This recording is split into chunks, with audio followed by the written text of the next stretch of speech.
Saatnya tiba kita memasuki pelayanan firman.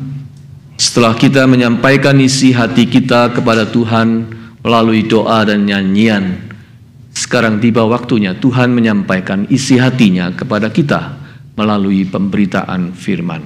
Mari kita berdoa memohon pertolongan Roh Kudus. Roh Kudus, Roh Allah yang Maha Tinggi, kami membuka hati kami untuk kehadiran-Mu. Kiranya Engkau mencengkeram kami dengan kuasa kasih karunia-Mu. Menolong kami supaya hati kami tertuju kepada tujuan yang mulia.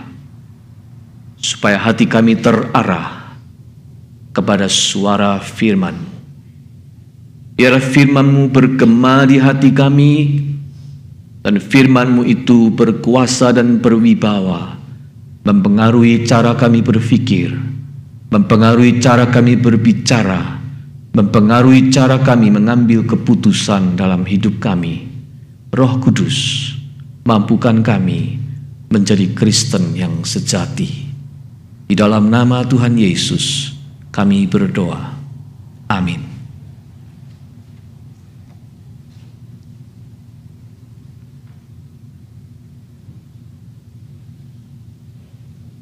Saudara-saudara, dalam serial khotbah tentang Joseph the Steward, hari Minggu ini kita sampai pada episode Kejadian 41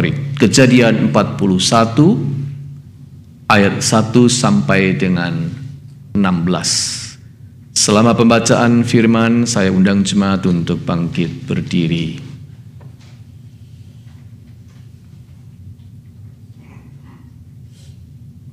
Setelah lewat 2 tahun lamanya, bermimpilah Firaun bahwa ia berdiri di tepi sungai Nil. Tampaklah dari sungai Nil itu keluar 7 ekor lembu yang indah bangunnya dan gemuk badannya, lalu memakan rumput yang di tepi sungai itu. Kemudian tampaklah juga 7 ekor lembu yang lain yang keluar dari dalam sungai Nil itu, buruk bangunnya dan kurus badannya, lalu berdiri di samping lembu-lembu yang tadi di tepi sungai itu. Lembu-lembu yang buruk bangunnya dan kurus badannya itu memakan ke-7 ekor lembu yang indah bangunnya dan gemuk itu. Lalu terjagalah Firaun. Setelah itu tertidur pula ia dan bermimpi kedua kalinya. Tampak timbul dari satu tangkai 7 bulir gandum yang bernas dan baik. Tetapi kemudian tampaklah juga tumbuh 7 bulir gandum yang kurus dan layu oleh angin timur. Bulir yang kurus itu menelan ke-7 bulir yang bernas dan berisi tadi. Lalu terjagalah Firaun. Agaknya ia bermimpi. Pada waktu pagi, gelisahlah hatinya. Lalu disuruhnya memanggil semua ahli dan semua orang berilmu di Mesir. Firaun menceritakan mimpinya kepada mereka, tetapi seorang pun tidak ada yang dapat mengartikannya kepadanya. Lalu berkatalah kepala juru minuman kepada Firaun, "Hari ini aku merasa perlu menyebutkan kesalahanku yang dahulu. Waktu itu tuanku Firaun murka kepada pegawai-pegawainya dan menahan aku dalam rumah pengawal istana beserta dengan kepala juru roti. Pada satu malam juga kami bermimpi, aku dan kepala juru roti itu masing-masing mempunyai mimpi dengan artinya sendiri. Bersama-sama dengan kami ada di sana seorang muda Ibrani, hamba kepala pengawal istana itu. Kami menceritakan mimpi kami kepadanya, lalu diartikannya kepada kami mimpi kami masing-masing. Dan seperti yang diartikannya itu kepada kami, demikianlah pula terjadi. Aku dikembalikan ke dalam pangkatku dan kepala juru roti itu digantung. Kemudian Firaun menyuruh memanggil Yusuf. Segeralah ia dikeluarkan dari tutupan. Ia bercukur dan berganti pakaian, lalu pergi menghadap Firaun. Berkatalah Firaun kepada Yusuf, "Aku telah bermimpi, dan seorang pun tidak ada yang dapat mengartikannya. Tetapi telah kudengar tentang engkau. Hanya dengan mendengar mimpi saja engkau dapat mengartikannya." Yusuf menyaut Firaun, "Bukan sekali-kali aku, melainkan Allah juga yang akan memberitakan kesejahteraan kepada tuanku Firaun." Sampai di sini pembacaan Alkitab. Berbahagialah kita yang mendengar firman Allah dan memeliharanya. Haleluya.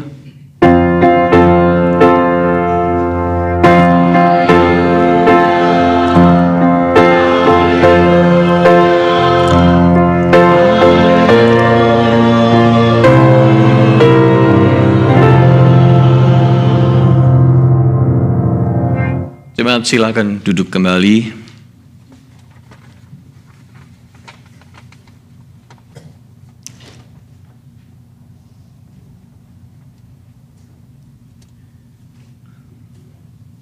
Jemaat sekalian, siapa di antara Anda yang tidak pernah bermimpi?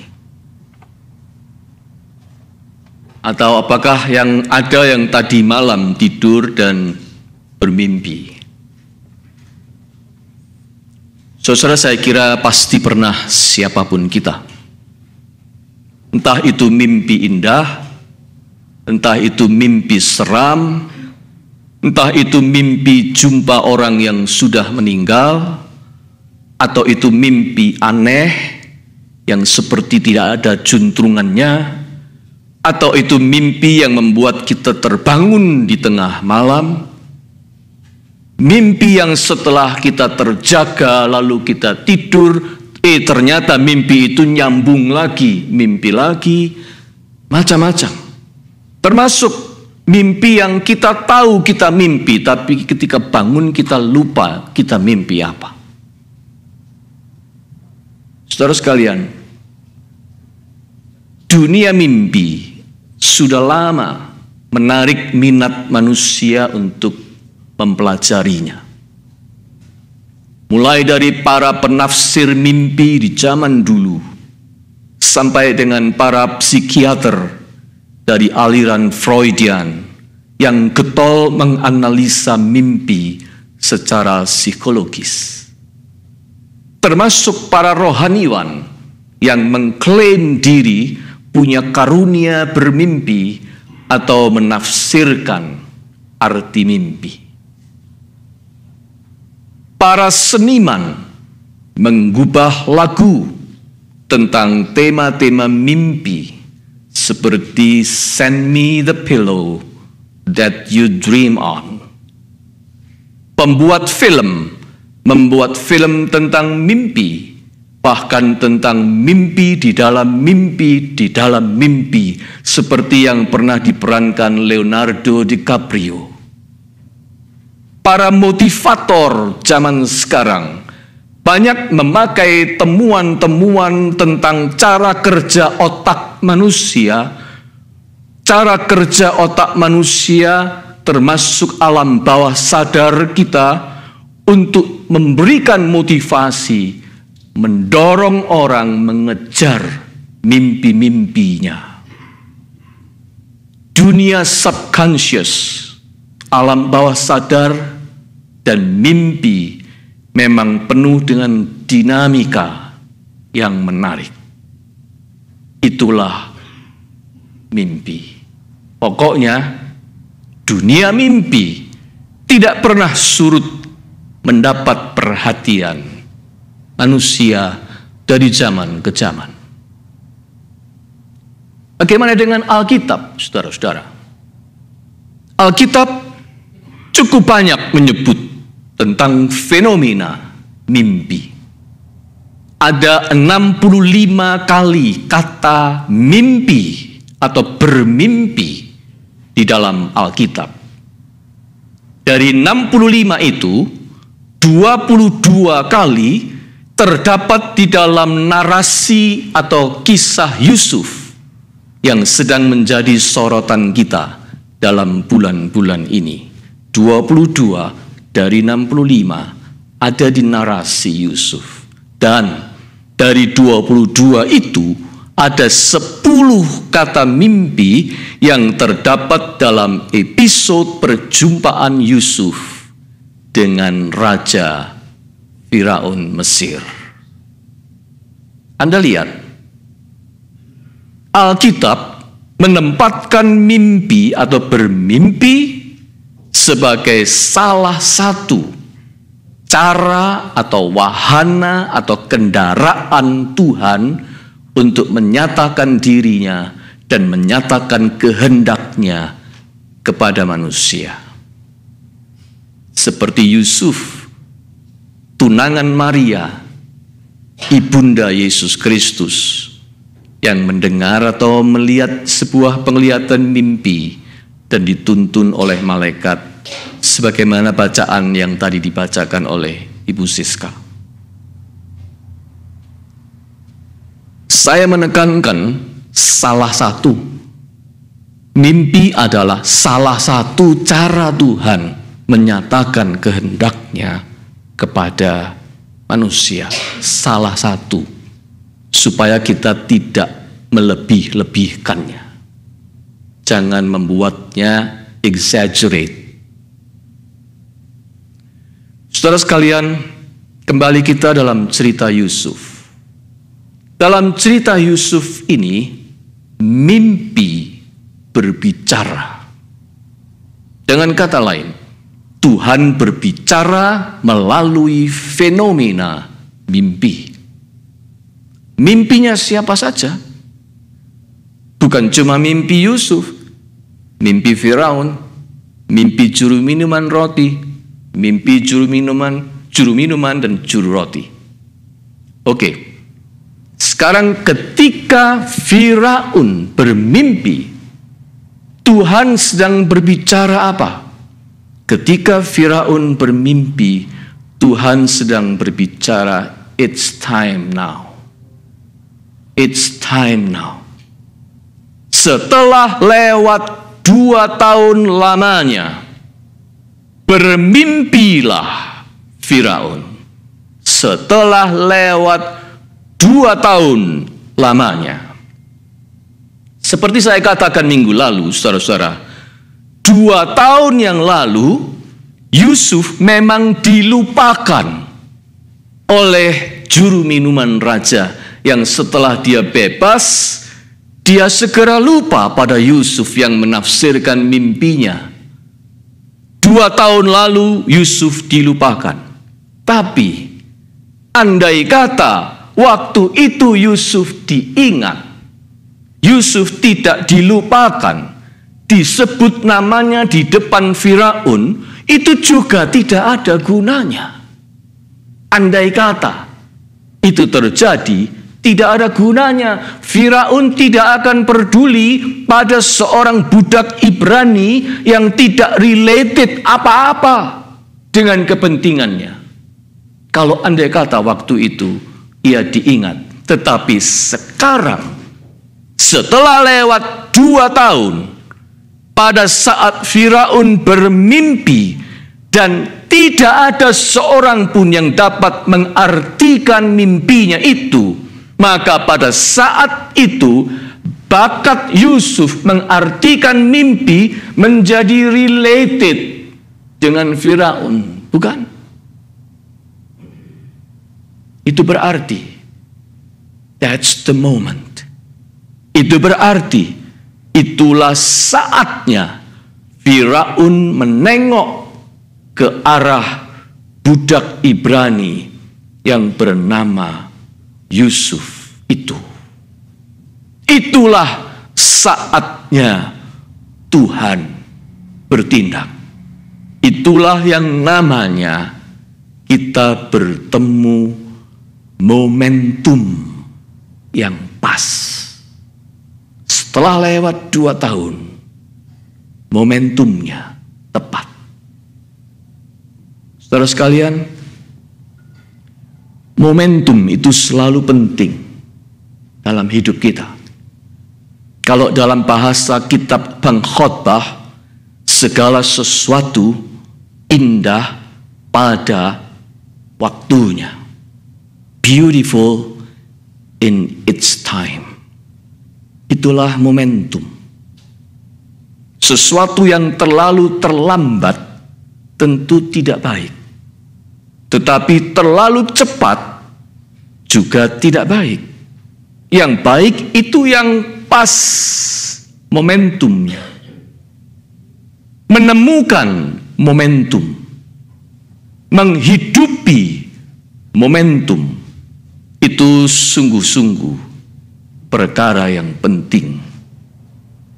Boleh dibilang saudara-saudara, hidup kita ini adalah seni menghidupi momentum.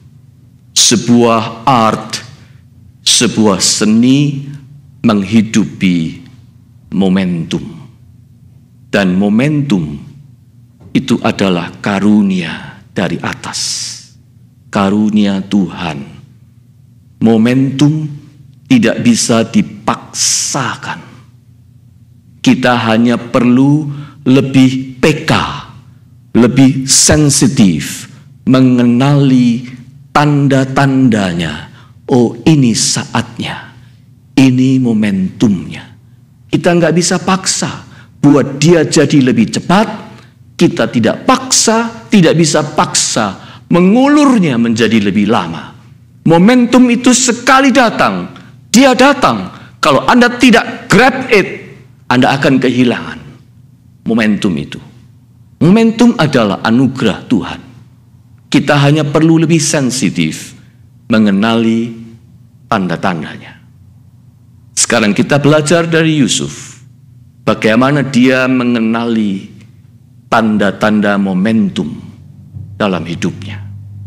Tanda yang pertama bagi Yusuf adalah angka, number, bilangan.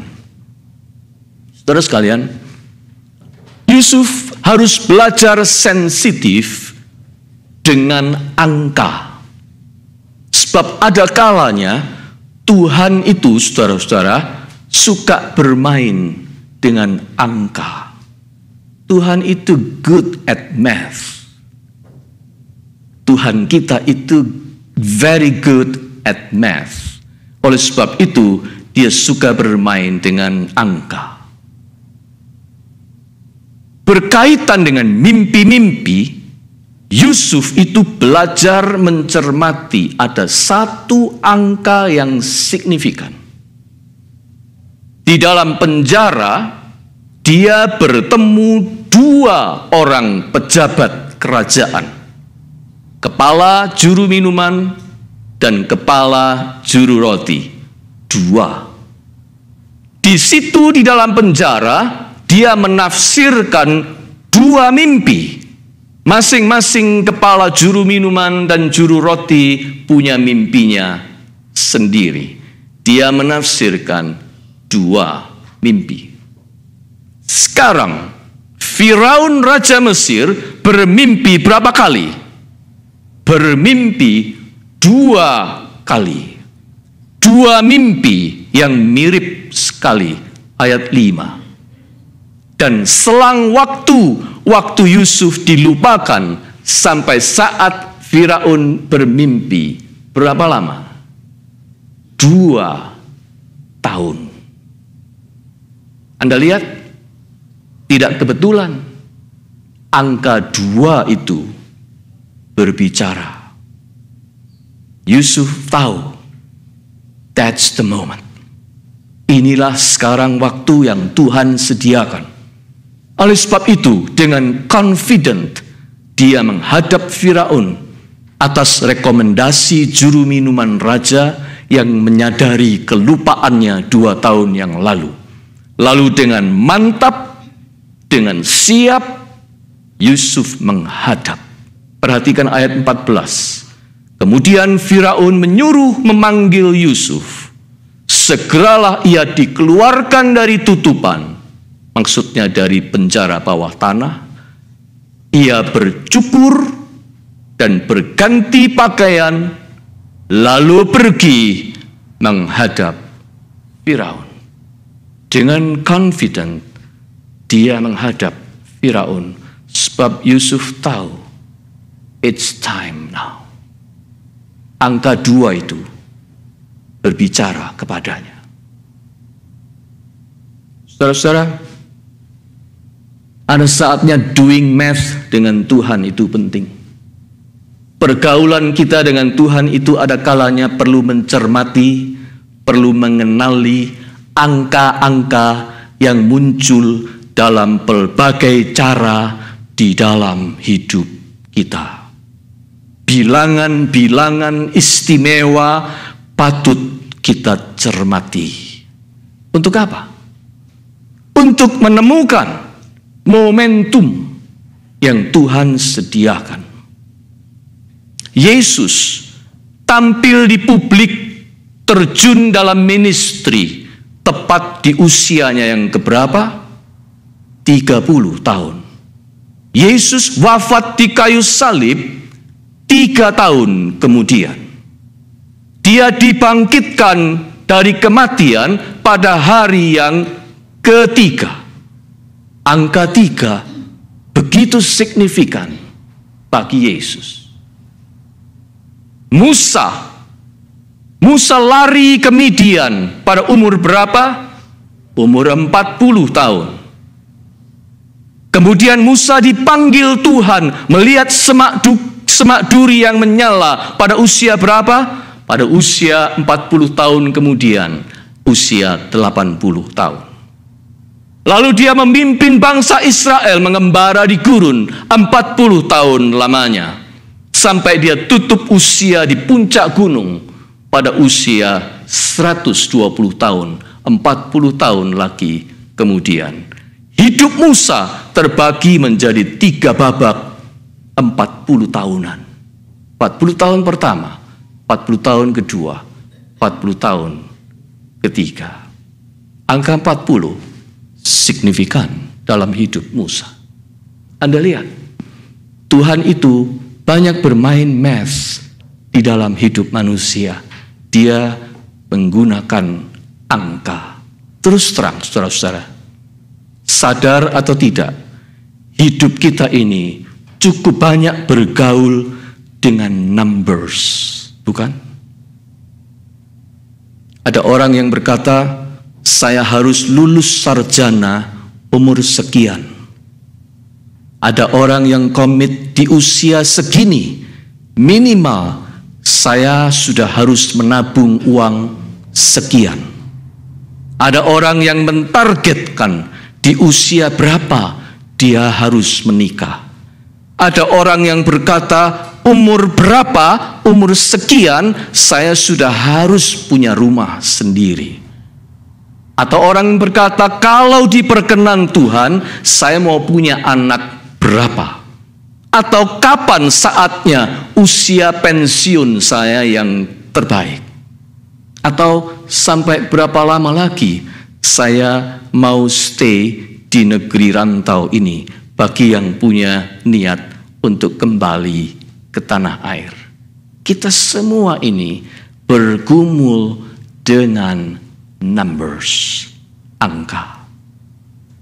Kan harus diakui, banyak orang yang berhasil di dalam hidupnya adalah mereka yang cukup cermat menghitung dan menimbang angka atau bilangan. Mengapa? Sebab Tuhan itu memang bekerja dengan bilangan. Jangan lupa, salah satu kitab di dalam Alkitab namanya kitab apa? Kitab bilangan, Numbers. Karena Tuhan itu bergaul dengan angka. dengan manusia. Jadi jangan meremehkan angka. Sebab angka-angka tertentu bisa memiliki pattern yang berbicara kepada kita, suara dari atas. Pemazmur juga mengajak kita untuk menghitung hari-hari kita. Supaya apa? Supaya kita beroleh hati yang bijaksana. Mazmur 90 ayat 12. Menghitung hari. Seperti orang merayakan hari ulang tahun pada angka-angka tertentu yang signifikan. Orang memilih angka 17 misalnya untuk perayaan ulang tahunnya. Orang yang memilih angka 30 atau ketika dia mencapai 40, life begins at 40. Atau ketika dia mencapai angka 50, jubileum.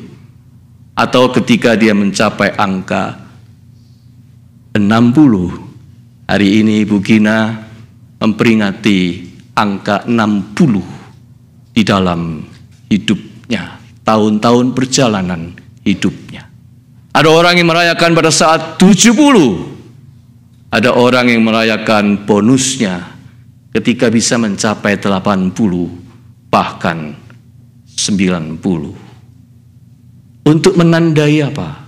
Angka-angka itu menandai kasih dan penyertaan Tuhan di dalam hidup kita. Tuhan itu bergaul dengan kita juga melalui angka. Sakeus ketika bertobat, dia berkata kepada Tuhan, Tuhan, setengah dari hartaku akan kukembalikan. Dan orang-orang akan kubagikan kepada orang miskin. Setengah, dia pakai angka. Dan lalu dia berkata, orang-orang yang kepadanya aku pernah melakukan sesuatu akan kukembalikan 4 kali lipat. Dia pakai angka. Tuhan itu suka dengan orang yang punya komitmen. Dan angka itu mengikat kita dengan komitmen. Berapa Anda menetapkan angka bagi Tuhan? Tuhan, di umur sekian, saya ingin melakukan ini. Tuhan, di umur sekian, saya ingin melakukan ini untukmu. Tuhan, dalam 1 bulan, saya akan mempersembahkan uang kepadamu sebagai syukur kepadamu, sekian jumlahnya. Berapa orang yang punya komitmen dengan angka kepada Tuhan? Tuhan itu suka pada orang yang punya komitmen. Dan komitmen itu menghendaki angka atau numbers. Saudara sekalian, itulah pelajaran yang diperoleh Yusuf. Bagaimana dia belajar mencermati angka dan melihat pekerjaan Tuhan. It's time now. This is the momentum. 2 tahun. Angka 2 itu bicara terus karena apa? Karena terus-menerus dia melihat angka 2 itu diperlihatkan Tuhan kepadanya. Sekarang yang kedua, selain angka, Yusuf juga belajar mencermati dan mengenali yang namanya kebutuhan. Ketika Firaun membutuhkan seorang penafsir mimpi, itulah momentum bagi Yusuf. Sebelum itu tidak. Sebelum Firaun bermimpi, Yusuf tidak akan pernah dibutuhkan. Tapi waktu Firaun bermimpi, saat itulah dia membutuhkan penafsir mimpi. Sebab di seluruh Mesir tidak ada yang bisa menafsirkan mimpinya. Saat itulah kebutuhan muncul. Kalau tidak ada kebutuhan, sekali-kali jangan memaksakan momentum. Contoh sederhana, Anda belanja. Jangan biasakan belanja karena nafsu. belanja karena nafsu konsumerisme, belanja karena ngikut tren, belanja karena senang atau merasa puas belanja. Oh, apalagi ada diskonnya, apalagi sekarang sale di sana sini, saya mesti beli. Itu namanya belanja karena nafsu. Ekornya cuma akan ada wasting energy, wasting time, and wasting money. Anda akan menghamburkan tenaga, Anda akan menghamburkan waktu, dan Anda menghamburkan uang. Meskipun diskon, tapi kalau enggak diperlukan, taruh di rumah, lama-lama usang. Atau kalau itu makanan, ya bosok tempatnya di keranjang sampah. Anda membeli hanya karena merasa itu murah, padahal Anda tidak membutuhkannya. Itu namanya bukan momentumnya untuk membeli. Kapan Anda punya momentum membeli? Yaitu waktu Anda betul-betul membutuhkannya. Itu contoh sederhana. Artinya, momentumnya sudah tiba untuk belanja. It's time untuk membeli. Kalau tidak ada kebutuhan, jangan paksakan momentum untuk belanja. Anda hanya akan wasting. Kalau di sebuah kantor atau company, tenaga atau keterampilan Anda sudah tidak dibutuhkan, saya bertanya, baikkah Anda tetap bekerja di situ? Kalau Anda sudah tidak lagi dibutuhkan, apakah baik Anda stay bekerja di situ? Jawabannya adalah tidak. Itu saatnya Anda untuk angkat kaki dan cari tempat yang lain. It's time to move on. Sebab kalau dipaksakan, Anda tidak akan pernah dihargai di tempat itu. Anda tidak akan pernah di-appreciate apapun, karena orang tidak merasa membutuhkan Anda. Tinggal tunggu waktunya. Mereka mencari alasan untuk memecat Anda. Anda lihat, kebutuhan itu faktor yang amat penting. Kebutuhan itu ikut menentukan momentum yang Tuhan sediakan kepada kita. Saudara sekalian, oleh karena itu, jangan hidup suam-suam kuku, istilah Alkitab. Jangan suam-suam kuku. Minuman yang suam-suam kuku itu enggak laku. Jadilah entah panas sekali atau dingin sekali. Orang akan cari kopi panas yang asapnya masih ngepul sambil dia duduk bekerja atau bercengkrama. Atau orang akan cari minuman dingin segar, terutama di musim panas seperti sekarang ini. Orang tidak akan mencari yang setengah-setengah di situ. Jadilah panas atau jadilah dingin. Artinya, hiduplah menjadi manusia yang dicari, dibutuhkan karena Anda bermanfaat. Jadilah orang yang bermanfaat, jadilah berkat untuk sekelilingmu. Dengan kata lain, Anda jadi orang yang dibutuhkan. Sebab di mana ada kebutuhan, kebutuhan yang related dengan Anda, di situ selalu ada momentum untuk Anda. Di mana ada sebuah kebutuhan yang related dengan dirimu, Anda akan menemukan momentumnya.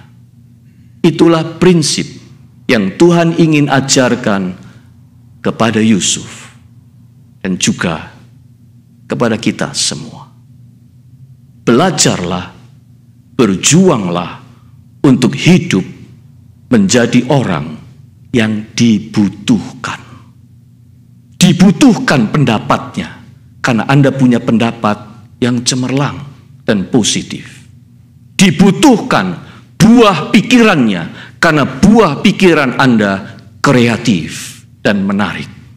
Dibutuhkan bakatnya karena bakat Anda begitu berguna untuk orang lain. Orang yang dibutuhkan keterampilannya karena keterampilan Anda bermanfaat dan memberkati. Jadilah orang yang dibutuhkan karena kebaikanmu. Jadilah orang yang dibutuhkan karena kelebihanmu. Jadilah orang yang dibutuhkan karena kerajinanmu. Jadilah orang yang dibutuhkan karena potensimu. Hiduplah menjadi orang yang bisa memberi manfaat bagi sekitar. Hiduplah sebagai orang yang selalu memberkati orang lain. Maka kita akan selalu menemukan momentum-momentum indah untuk dijalani sekaligus dikenang seterusnya. Jangan suam-suam kuku. Dinginlah, panaslah, hiduplah penuh supaya Anda itu dirasakan hadirmu. Anda bermanfaat di situ. Anda dicari karena Anda dibutuhkan. Dan Anda menemukan momentum yang positif di dalam hidupmu. Jadi, sesudah lewat 2 tahun, angka 2, Yusuf mendapat 2 pelajaran penting tentang kehidupan. 2 hal untuk dicermati dan dikenali dengan baik, yaitu 2N. Numbers and need. Angka dan kebutuhan. Apabila kita menjadi lebih sensitif terhadap keduanya, sensitif terhadap angka, sensitif terhadap kebutuhan, niscaya hidup kita pun menjadi lebih sensitif menangkap sinyal-sinyal momentum yang Tuhan bicarakan, yang Tuhan sediakan, yang Tuhan ingin sampaikan kepada kita. Semogalah demikian.